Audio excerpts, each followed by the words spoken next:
Hello, this is Yash. In this video, I'll be solving paper 2 unit 1, May June 2021, 9701 chemistry. 1. Ethane dioic acid has a relative molecular mass of 90. A1. Explain what is meant by the term relative molecular mass. So it is the mass of a molecule since it is molecular mass. On a scale where carbon 12 isotope has a mass of exactly 12 units. Empirical formula of ethane dioic acid. So empirical formula you'd find by using the molecular formula. So as given in the question, so you can see that as given in the question, in a single molecule of the acid, you've got 2 carbon atoms, 4 oxygen atoms, and 2 hydrogen atoms. Divide all of the numbers by 2, so you get the formula CO2H, the simplified or empirical formula. To calculate how many atoms of carbon are present in 0.18 grams of ethane dioic acid. Alright, to calculate the number of atoms of carbon, you need to know the number of moles of carbon, and you could find out the number of moles of carbon by first calculating the number of moles of ethane dioic acid in this specific mass. So as we have already seen here, for every 1 mole of the acid, you've got twice as many number of moles of carbon. Right, so you can use this mass to find the moles of the acid first. Using the formula, moles is equal to the mass divided by molecular mass, which given in the question is 90, and that is equal to 2 times 10 to the power of negative 3. As stated earlier, the number of moles of carbon will be twice as many as that of the acid, so this value multiplied by 2, which will be equal to 4 times 10 to the power of negative 3. So here you've got the number of moles of carbon, and then you can use the Avogadro's constant to find the number of atoms of carbon present in this mass of acid. As every 1 mole of a substance contains 6.02 times 10 to the power of 23 number of particles, the number of atoms in this number of moles of carbon you can calculate by multiplying the value by 6.02 times 10 to the power of 23, and so you get the final answer as 2.4 times 10 to the power of 21. Ethane dioic acid reacts with aqueous calcium ions to make a precipitate of calcium ethane dioate, which breaks down when heated to form calcium oxide, carbon dioxide, and carbon monoxide. Construct an equation to represent the reaction of calcium ethane dioate when heated. Include state symbols. So this would be a thermal decomposition reactions, as a single reactant would break down by using heat to form multiple products. And so you'd start with ethane dioate, which is solid in state, and it forms calcium oxide, which is also solid, as well as carbon monoxide and carbon dioxide gases. So both of them are in gaseous state. So again, this would be thermal decomposition, as heat is used to break down a single reactant into multiple products.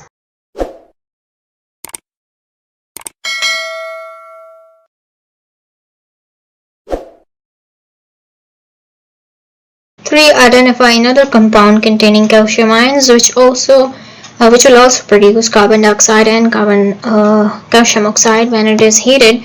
That would be calcium carbonate. 2. Carbon monoxide gas and nitrogen gas are both diatomic molecules. A. The diagram shows the arrangement of outer electrons in a molecule of carbon monoxide. 1. State one similarity and one difference in the way the atoms in a carbon monoxide molecule are bonded together compared to the atoms in a nitrogen molecule. So let me just draw the nitrogen molecule for this comparison. So in a nitrogen molecule, as you know, there is a triple bond between the nitrogen atoms, and both of them share 3 of their electrons in this triple bond. So you'd find 3 crosses and 3 dots in the overlap of the 2 orbitals, and then they'd have their own electrons out of the overlap, right? And so this gives them a complete shell of 8 electrons. However, as you can see in this carbon monoxide molecule, there are more of the oxygen atoms represented by the dots than there are of carbon, meaning that there are only 2 carbon atoms compared to the 4 oxygen atoms. So there is an extra pair of electrons from oxygen, indicating the fact that oxygen is donating a pair of electrons to form a dative covalent bond, unlike here where there are equal number of electrons shared between the 2 atoms. 2. The table states the electronegativity values of carbon, nitrogen and oxygen atoms.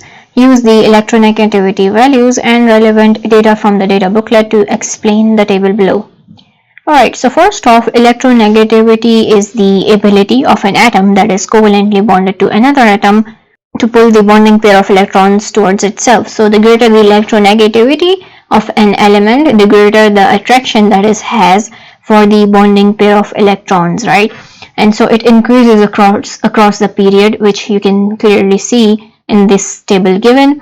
And we're asked to write down the number of electrons per molecule of nitrogen and carbon monoxide. Nitrogen is in group 5, it has 7 electrons, and so a molecule of nitrogen has 2 nitrogen atoms, so 7 multiplied by 2 is 14. So carbon has 6 electrons and oxygen has 8 electrons. You add them up and the result is again 14. The types of intermolecular forces in a nitrogen molecule. Since this molecule has 2 nitrogen atoms, both of which are going to have equal electronegativity values, there's going to be no dipole, and so this means the intermolecular forces in nitrogen gas is due to temporary dipoles. And in a carbon monoxide molecule, there's a difference between electronegativities of the 2 elements carbon and oxygen. So as oxygen has a greater attraction for the pair of electrons, it's going to pull them towards itself, which results in a dipole. So this molecule is a polar molecule, and as a result of that, the intermolecular forces in carbon monoxide gas occur due to permanent dipoles. B. Nitrogen gas is less reactive than carbon monoxide gas. Even though nitrogen gas has a lower bond energy than carbon monoxide, suggests why carbon monoxide is more reactive than nitrogen gas. Again, over here nitrogen is a non-polar molecule whereas carbon monoxide is, and so that means if a charged particle were to attack the 2 molecules, carbon monoxide would have greater attraction for it, as carbon would have a partial positive charge and oxygen would have a partial negative charge. On the other hand, if the charged substance were to attack nitrogen, there is no dipole, and so it would have weaker attraction for the substance than carbon monoxide. Carbon monoxide and nitrogen are gases at room temperature and pressure. They both behave like ideal gases under certain conditions. 1. State the 2 conditions necessary for these 2 gases to approach ideal behavior. For these gases to approach ideal gas behavior, they need to have insignificant intermolecular forces, and that cannot happen if they are close together. And so to get the molecules of these gases farther away from each other, they are kept at high temperature and low pressure, and so that's how they can approach ideal gas behavior.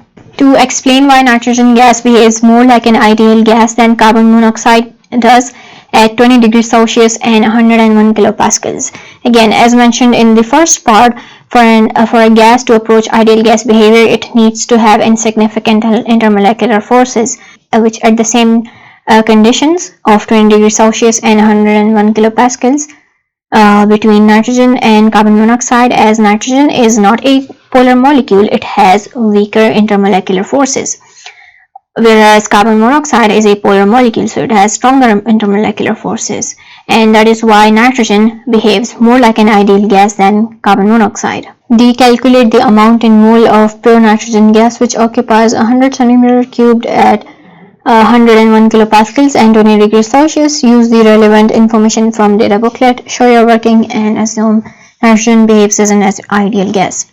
Since we're dealing with ideal gas, it will help to remember the formula PV is equal to nRT, where P is the pressure, N V volume, N stands for number of moles, R is the constant value, and T is the temperature, all in standard units. So we can calculate the number of moles by dividing PV with R and T. You need to have a pressure in the standard units, volume in meters cubed, and so you convert 100 centimeters cubed into meters cubed by dividing this with 100 cubed, which is equal to 1 times 10 to the power of minus 4 meters cubed, right? And then you've got the temperature, which should be in Kelvin as well. So you add 220 to 273, which means it is 293 Kelvin. And now you can calculate the number of moles using the formula. And this gives the final answer as 4.15 times 10 to the power of minus 3. Correct it to 3 significant figures.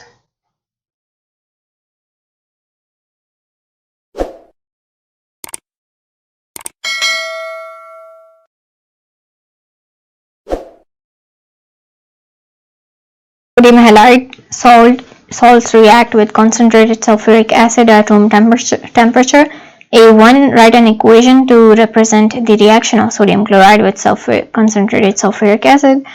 This is an example of an acid-base reaction where you've got sodium hydrogen sulfate in the product as well as hydrogen chloride.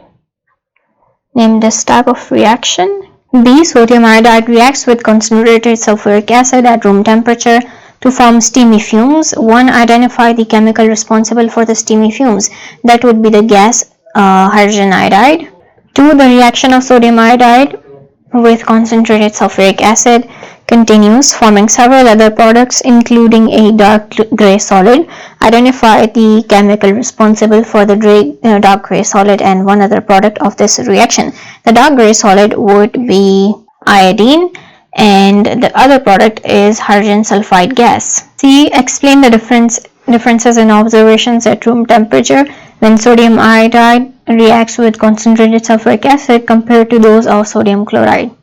So we are concerned with the reaction due to the chloride ion and iodide ion. The chloride ion is a stronger oxidizing agent than iodide ion, and similarly iodide ion is a stronger reducing agent than chloride ion. So it's easier for the iodide ion to get oxidized or lose electrons as it reduces other species compared to chloride ion, which is a weaker reducing agent than iodide ion. As it is a weaker reducing agent, it's harder for this chloride ion to reduce other substances and get oxidized itself. So in the reaction of sodium chloride with sulfuric acid, the production of chlorine does not occur, whereas the reaction between sodium iodide and sulfuric acid produces iodine. D. Complete the equation for the reaction of bromide ions with excess concentrated sulfuric acid at room temperature. Alright, so bromide ion again is a stronger reducing agent than chloride, so it gets oxidized itself to form bromine.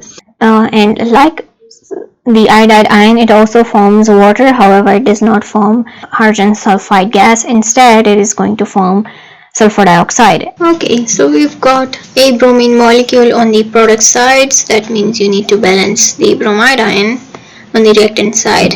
We also have a water molecule as well as a sulfur dioxide molecule. On the product side, the number of sulfur atoms is balanced, and we need to balance the hydrogen and oxygen atoms, right?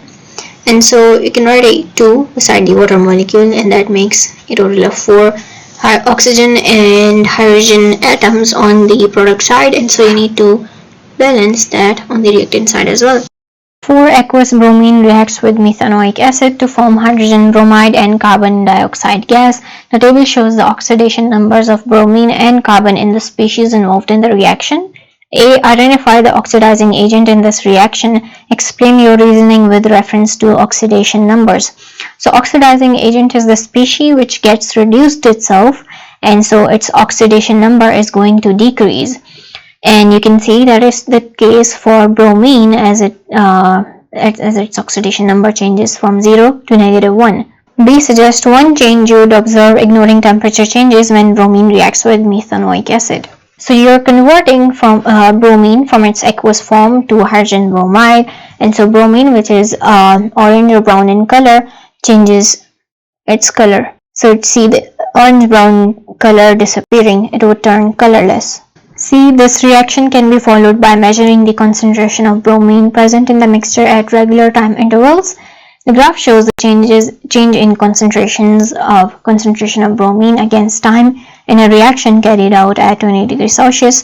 One, use the graph to calculate the average rate of reaction at 20 degrees Celsius during the first 600 seconds. State the units of this rate of reaction. Alright, to calculate the average rate of reaction, you need to divide the total amount of reactant used up or product formed divided by the total time taken. Since we are only given with the change in amount of reactant, that's what we're going to be using, and the total time taken, as you can see and as it is asked in the question, is 600 seconds. For the amount of reactant used up, you need to know the final and the initial amount of reactant, which you can see the initial amount of bromine was 100, and this reading over here is going to give the final amount of bromine remaining after the rest of it has been used up. So each tiny unit over here, or the smallest unit over here, which is represented by the smallest box over here, is equal to 20 divided by 5, and I mean the smallest unit on the y-axis, and that is 4. So if each smallest unit is equal to 4, that means this the 3 units below the plateau reached by the curve are equal to 4 multiplied by 3. That would be 12 units, right? And so this is the amount of bromine that is not used up, and the rest of the amount is used up. And so subtract 12 from 100 to find out the amount of bromine that is used up, and so that will be equal to 88. Now keep in mind the fact that on the y-axis, as you can see, the bromine, the concentration of bromine is multiplied by 10 to the power of 5 to get these values on the y-axis, and that means to get the original value of, or the original concentration of bromine, you divide these values by 10 to the power of 5, which means in your calculation you need to write 100 times 10 to the power of minus 5, subtract from it 12 times 10 to the power of minus 5, and so the concentration of bromine used up is 88 times 10 to the power of minus 5. So this is the amount of bromine used up divided by the time taken, which is 600, and this gives the final value as 1.47 times 10 to the power of minus 6, the concentration per second. As we are dividing the concentration by time taken, you would be dividing the units of concentration by the unit of time, so you've got mole per dm cube per second for the units. The experiment is repeated at a temperature of 40 degrees Celsius. This relatively small increase in temperature produces a large increase in reaction rate. To sketch a graph on the same axis to show the expected results when repeating the experiment at 40 degrees Celsius. So as you are going to have a higher temperature, meaning that the reactant particles are going to have greater energy, so they collide more often, meaning that the rate of reaction is faster, which means the reactant is used up faster.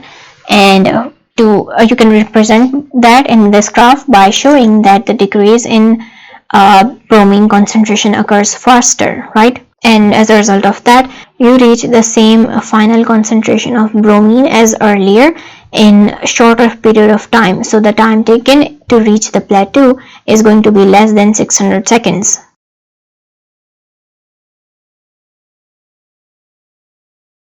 The rate of reaction increases when the frequency of successful collisions between reactant particles increases. Explain why there is an increase in temperature. Explain why an increase in temperature produces this effect. That's because increase in temperature causes the reactant particles to have greater kinetic energy, and that means a greater proportion of those are going to have energy greater than the activation energy. So activation energy is the least amount of energy that reactant particles need to have for their collisions to be successful, to lead to a reaction, right? And so any collision of particles with a lower energy than that would not be a successful collision. We complete the dot and cross diagram showing outer electrons only to show the bonding in methanoic acid. So as you know, in methanoic acid there is a double bond between carbon and oxygen, one of the two oxygens involved in the present in the acid group, and so there's going to be a single bond in the rest of them. I'll be representing the carbon electrons by a cross and the oxygen, hydrogen and oxygen electrons by a dot, right? So carbon has 4 electrons, 2 of which are involved with this single oxygen at the top, and the oxygen also shares 2 of its electrons. And for the oxygen, you've got a total of 6 electrons in the outer shell, 2 of which are involved in the bond, and so you've got 4 outside of the overlap. Hydrogen has a single electron in its shell, so it's going to share that with carbon, another carbon atom, and here you've got a single bond as well. And then between hydrogen and oxygen, you've also got a single bond. And then oxygen has the rest of its 4 electrons outside of the overlaps, and this completes the valency of all of the atoms involved in this structure. 5a, naphtha is a mixture which contains only hydrocarbon molecules. What is meant by the term hydrocarbon? So it's a compound that consists of carbon and hydrogen atoms only. The raw material that is used to produce a sample of naphtha, and that would be crude oil, which undergoes fractional distillation to produce a number of substances where naphtha is also produced. B, compound V, is found in naphtha. It has the molecular formula C10H22. When V is heated at high pressure in the absence of air, an equal number of moles of ethene, propene, and W are made. W is a compound made of a straight chain saturated molecules. If it's a straight chain and saturated molecules, that means it is a straight chain alkane. 1, name the process that describes this process. This is cracking, as it breaks down a larger hydrocarbon molecules into multiple smaller ones. 2, deduce the structure of W and dot structure below. Right, so W is made from C10H22, but other than W, you're also going to be making ethene and propene, and so you have got a total of 10 carbon atoms and 22 hydrogen atoms. From that, you're going to subtract a molecule of ethene, which is C2H4, right? So you subtract 2 carbon atoms, 4 hydrogen atoms, and then again there's a propene molecule, which is C3H6, so you'd subtract another 3 carbon atoms and 6 hydrogen atoms. So 10 minus 5 is 5, and 22 minus 10 is 12. So you've got a pentane molecule, and you need to draw the structure of W, or pentane, which is a straight chain alkane. So you've got CH3, CH2 thrice, and then again CH3. You could also have expanded the CH2 3 times in the center.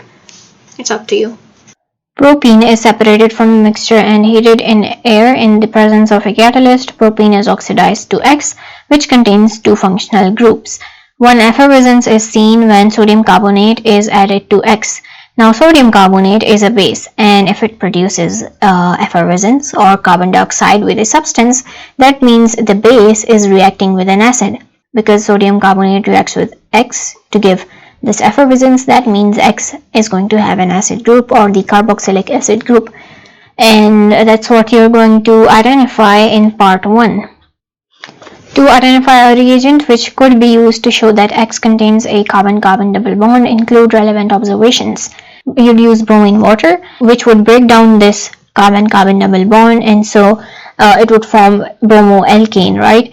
And so you'd go from bromine to bromoalkane, which is why you'd observe a color change of orange or brown to colorless.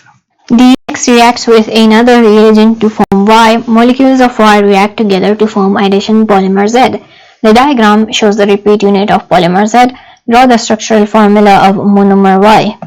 Alright, to form a polymer, to form an addition polymer, the double bond in the backbone of the monomer changes, right? It breaks down, so it opens up. And so if this is 1 unit of the polymer, that means, here you've got the backbone, it means that in the monomer, a double bond would have existed between these two carbon atoms, or in other words, it would have been like so. So here I'm drawing the atoms as well. So this would have been the monomer, and you need to draw the structural formula of this monomer, which is CH2, which is double bonded to CH, and it has got COO minus and Na plus, and that is it. Combustion is not an appropriate method to dispose of pure Z because the process releases harmful gases. Some of the gases contribute to enhanced greenhouse effect. 1. Identify a gas released during the combustion of Z which contributes to the enhanced greenhouse effect. That would be carbon dioxide.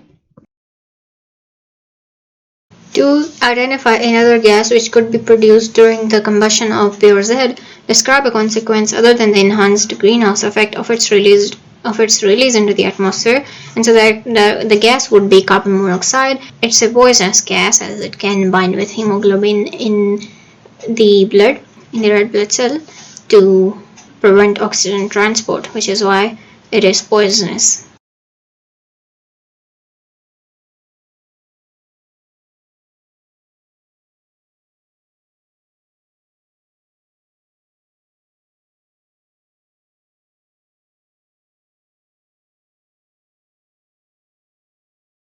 Six, propene reacts with water in the presence of an acid catalyst to form an alcohol with the molecular formula C3H8O. Name this type of reaction. So the double bond in propene is broken down to form a product, and so this is an addition reaction. And if you want to be specific, this would be an electrophilic addition reaction. B. Name the catalyst used and state the conditions needed for this reaction to occur. The catalyst is phosphoric acid, and you need heat for it as well for this reaction to occur. Complete the table to show the numbers of sigma and pi bonds present in propene and propanol. Alright, let's start with propene. So we have 3 carbon atoms with a double bond between 2 of them. Alright, now every first single bond that forms is a sigma bond. So you've got 1, 2, 3, 4, 5, 6, 7, and 8 of these in propene. And in a double bond, the second bond is a pi bond. So there's 1 pi bond in propene. As for propanol, as there is no double bond, that means there is no pi bond. And all of the sigma bonds, 1 between oxygen and hydrogen, 2, 3, 4, 5, 6, 7, 8, 9, 10, and 11 are all sigma bonds, and there's 0 of pi bonds. So here I've drawn the more and less stable carbocation. The less stable carbocation is primary carbocation, and more stable is the secondary. Why? We'll see over here. We're going to start with propene, and what happens is, as this is an electrophilic addition reaction, we start the mechanism with an electrophile. It is attracted to the electron density of the double bond, the pi bond between the carbon and carbon in alkene in propene. And so what happens is the pi bond between the 2 carbon atoms breaks down, and one of the 2 carbon atoms involved in the double bond form a bond with this proton or hydrogen ion. Now if that were to happen, if the hydrogen ion were to make a bond with the central carbon atom, that means the terminal carbon atom would gain a charge of +1. Why? Because remember, we're going to break a pi bond, and in that pi bond had formed by sharing an electron from each of the 2 carbon atoms. If that pi bond breaks and both of the electrons are pulled by the central carbon atom, that means 1 electron is pulled away from the terminal carbon atom, which had originated from the atom itself, and so it's losing an electron, which is why it's gaining a positive charge. On the other hand, if the proton had bonded to the terminal carbon atom, which is involved in the double bond, that means the central carbon atom would have had lost its electron, and so it would have gained the positive charge, forming the more stable carbocation.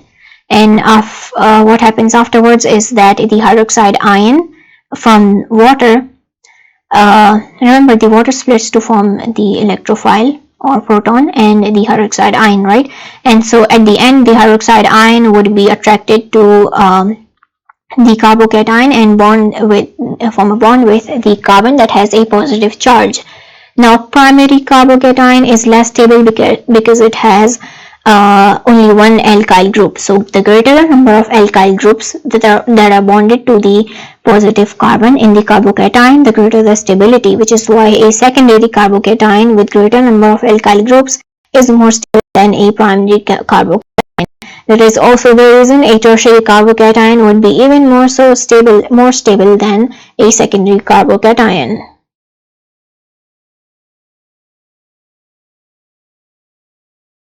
To name the major organic product formed from the reaction of propene. So major organic product forms using the more stable carbocation, and so hydroxide ion is going to bond to the central carbon atom, which is going to form propane 2-ol. And that means the minor product of this reaction would be propane 1-ol, as hydroxide ion would form a bond with the terminal carbon atom. E2-bromopropane reacts to form propene, hydrogen bromide and water under certain conditions. One name this type of reaction. This is an elimination reaction, as an alkene forms from a compound that had all single bonds. To describe the reagents and the conditions needed for this reaction to occur, you'd need sodium hydroxide dissolved in ethanol for this reaction. And that is it. We are done with this paper. Thank you for watching.